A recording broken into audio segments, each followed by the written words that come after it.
조선일보 냄새납니다. 조선일보가 스멀스멀 노소영을 입에 올리고 있습니다. 노소영 사회 일반에 노소영 미세먼지 중국에 항의도 못해 K 어쩌고 묻혀갈 일 아니다. 조선일보가 어떻게 노소영에게 이렇게 일단 제목은 반문이다. 뭐 이런 정도의 노소영의 페이스북 메시지 하나에 조선일보가 적어서 데스크필한다. 뭔가 냄새가 스멀스멀 조선일보 보도 영향인지 좋아요만 800개가 넘었고 댓글이 149개입니다. 그러면은 일반적인 다른 글은 아버지 노태우가 돌아가시기 전 페이스북에는 2, 300개의 좋아요나 댓글이 10개, 20개 이런 식으로 있네요. 그런데 뭐 이걸 가지고 인플루언서 정도까지는 말하기가 어렵겠고, 아무튼 조선일보가 이렇게 노소영의 글을 올리고, 노소영 글을 한번 잠깐 소개해 보겠습니다. 출생이 대구고요. 거주지는 서울로 되어 있습니다. 국적은 대한민국입니다. 교환오씨입니다. 직업이 미술기관인입니다. 수도여고를 나왔고 서울대학을 2년 수료하고 뭐 이렇게 읽어보시면 되겠고, 남동생 노재현이 있고요. 어머니 김옥숙이 있고, 노태우 아버지는 돌아가셨습니다. 배우자가 지금 현재로서는 최태원으로 되어 있는데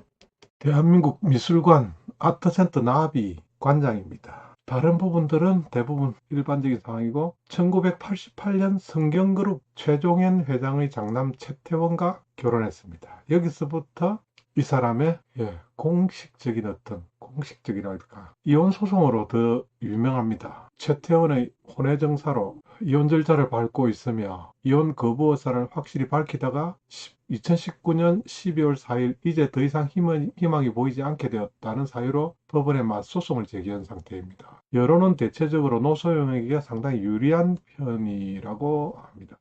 블라블라블라 별로 관심 없는 부분이고, 노소영이 이번에 새로운 카드를 꺼내는데 바로 최태원과 결혼 후에 아버지인 노태우 전 대통령이 SK그룹의 재산 증식에 영향을 미쳤다는 부분을 직접 꺼냈습니다. 이 부분을 제가 이야기하려고 하는 것입니다.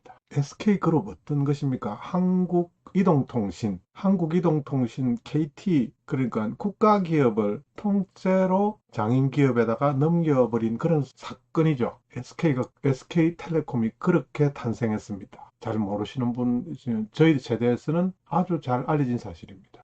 최태원과 SK그룹 문서에 나오듯이 SK그룹 성장에 노태우 영향력이 결정적인 요인이라는 점은 정재계 이미 공공연한 비밀이다. 아무리 그래도 그렇죠. 이게 보수를 위장하는 기득권들입니다. 그래서 노태우 딸인 노소영 본인이 법정에서 이를 공개적으로 인정함으로써, 참 얼굴 두껍죠. SK그룹 지분 소유를 인정받겠다는 것입니다. 참, 한쪽에서는 군사 독재에 대한 문매를 맞으면서 한쪽에서는 이렇게 불로소득은 이런 것들이 불로소득 아닐까요? 페이스북 이야기 있는데 읽어보셔도 될 것 같고, 노소영을 두둔한 것 같아서 읽지 않겠습니다. 최정민이란 딸도 있습니다. 해군 중위 출신이랍니다. 정치적인 문제가 하나 있습니다. 제가 오늘 더 말씀드리려고 하는 것은 이 부분입니다. 20대 국회의원 선거 당시 대구 수성갑에 출마한 새누리당 김문수 후보를 지지 선언했습니다. 아예 대구까지 내려와서 선거 유세에 참여까지 했습니다. 상당히 정치적입니다. 그때 김문수는 보수정당 끝받친 대구에서 30% 득표율로 더불당의 김부경에게 패했습니다. 김문수 경기지사 재직 시절에 상당히 가까웠던 관계라고 합니다.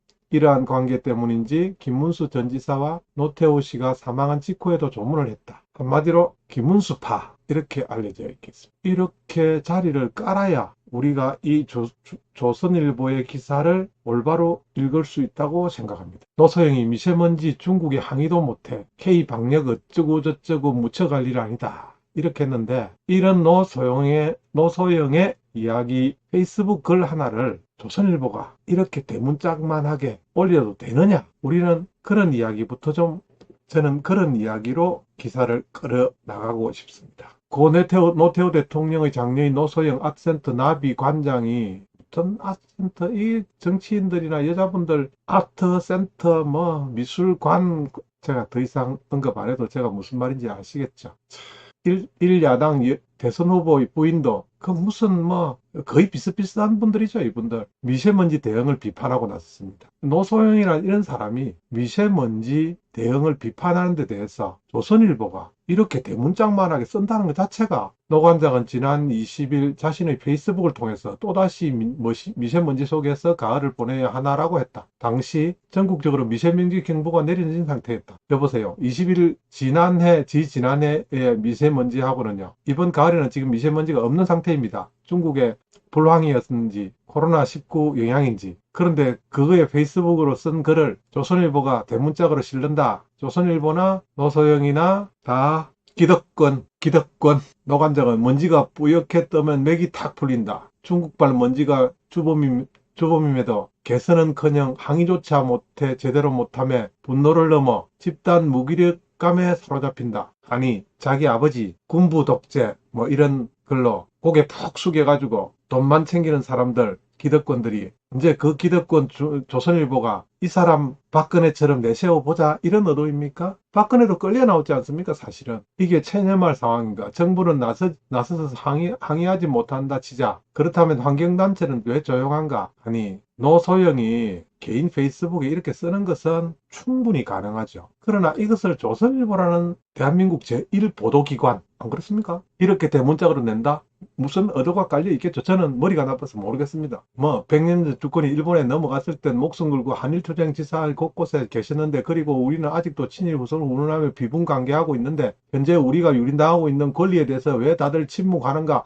진짜 노소영이 오히려 독립운동가 같네요. 예? 우리나라 환경 문제는 국내 문제만은 아니다. 복잡한 지정학적 외교 이슈들이 얽혀 있다. 이리저리 눈치만 보면 계속 먼지 속에 살 수는 없다. 이런 이야기는 제1야당 대표 이름 정도로 페이스북에 나왔다면 데스토필해야죠. 그런데 이게 뭐 미술관장인지 정말 의도가 의심스럽습니다. 우리가 쌍적과 싸우고 있습니다. 그 쌍적 중에서 요즘은 쓰레기통에 들어갔어야 될 좌파 제1적보다는 기득권 문의우파, 이들과 싸워야 될 일이 더 막막해서 걱정되는 저녁 시간입니다.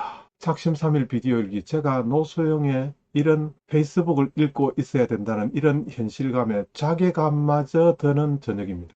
홍준표 형님, 이런 자괴감 안 들게 우리를 좀 살려주시지 않으시렵니까? 홍준표 형님, 내 당신 별로 좋아하지는 않지만은 당신 밖에는 이 대한민국에 썩어가는 기득권 문의 우파들에게 또 무릎 꿇어야 하는 현실이 너무 안타까운 보고입니다. 작심3일 비디오일기 JP 레코더 자유시장경제 1등 주자 홍준표와 함께 하겠습니다. 여러분 감사합니다.